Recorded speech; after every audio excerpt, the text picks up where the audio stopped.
പ്രിയ രക്ഷിതാക്കളെ, കുട്ടികൾ കഥകൾ കേട്ട് വളരട്ടെ. കഥ കേട്ട് വളരുന്ന കുട്ടികൾക്ക് ചിന്താശക്തി കൂടുതലായിരിക്കും. അവർ കാര്യങ്ങളെ ഗ്രഹിക്കുകയും ശരിയും തെറ്റും മനസ്സിലാക്കാനുള്ള ഒരു കഴിവ് കിട്ടുകയും ചെയ്യും. ഇന്ന് കച്ചുവിന് അപ്പൂപ്പൻ പറഞ്ഞു കൊടുത്തത് ഒരു കുരങ്ങൻ്റെയും മുതലയുടെയും കഥയാണ്. കച്ചു പറഞ്ഞു, ഈ മുതലക്കഥ കേട്ടിട്ടില്ലല്ലോ എന്ന് പറയുകയും ചെയ്തു. ഒരു കാട്ടിൽ രത്തൻ എന്നു പേരായ മുതലയും നീലൻ എന്നു പേരായ കുരങ്ങനും ഉണ്ടായിരുന്നു. അവർ എന്നും വൈകുന്നേരം തടാകക്കരയിൽ ഒത്തുകൂടും, വിശേഷങ്ങൾ പറയുകയും ചെയ്യും. ഇതെല്ലാം അടുത്ത് തന്നെ ഒളിഞ്ഞു നിന്ന് നോക്കുന്ന ഒരാൾ കാട്ടിലുണ്ടായിരുന്നു. ആരാണെന്നോ? അളകപ്പൻ എന്ന കുറുക്കനായിരുന്നു അത്. ആ കുറുക്കൻ മഹാ ചതിയനും കൂടി ആയിരുന്നു. മുതല വിശേഷങ്ങൾ പറഞ്ഞ് നദിയുടെ അക്കരെ തിരിച്ചു പോകുമ്പോൾ അളകപ്പൻ കുരങ്ങൻ്റെ അടുത്ത് തിരിച്ചു വരും.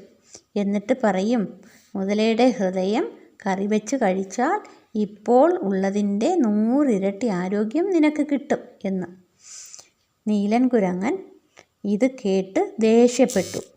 നീ എന്തൊരു ചതിയനാണ്! സ്വന്തം കൂട്ടുകാരനെ കൊല്ലാനോ? കൊല്ലാൻ അല്ലല്ല കൂട്ടുകാരാ ഞാൻ പറഞ്ഞത്. ഹൃദയം മാത്രം എടുത്താൽ മതി. അവനെ നമുക്ക് പിണക്കുകയും വേണ്ട. നീലൻ കുരങ്ങൻ ഒരു നിമിഷം ആലോചിച്ചു. ശരിയാണ്, അവൻ്റെ ഹൃദയം മാത്രം തരാൻ പറയാം. നമുക്ക് അവനെ പിണക്കുകയും വേണ്ട. പിറ്റേ ദിവസം രത്തൻ മുതല നീലനെ കാണാനും വിശേഷങ്ങൾ പറയാനും വന്നു. അപ്പോൾ നീലൻ കുരങ്ങൻ പറഞ്ഞു, ആ അളകപ്പൻ കുറുക്കൻ പറയുകയാണ്, രത്താ, നിന്റെ ഹൃദയം കറി വെച്ച് കഴിച്ചാൽ എനിക്ക് 100 ഇരട്ടി വരെ ആരോഗ്യം ലഭിക്കുമെന്ന്.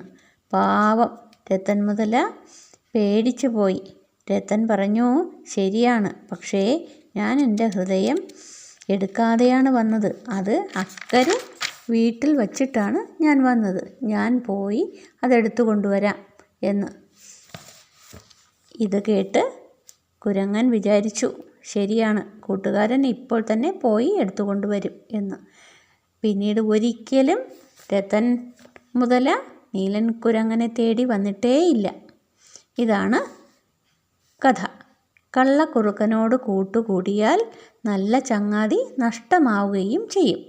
ഈ ഒരു ഗുണപാഠമാണ് ഈ കഥയിൽ നിന്ന് നമ്മൾ മനസ്സിലാക്കിയത്. കഥ ഇഷ്ടമായാൽ ഷെയറും ലൈക്കും നൽകണേ.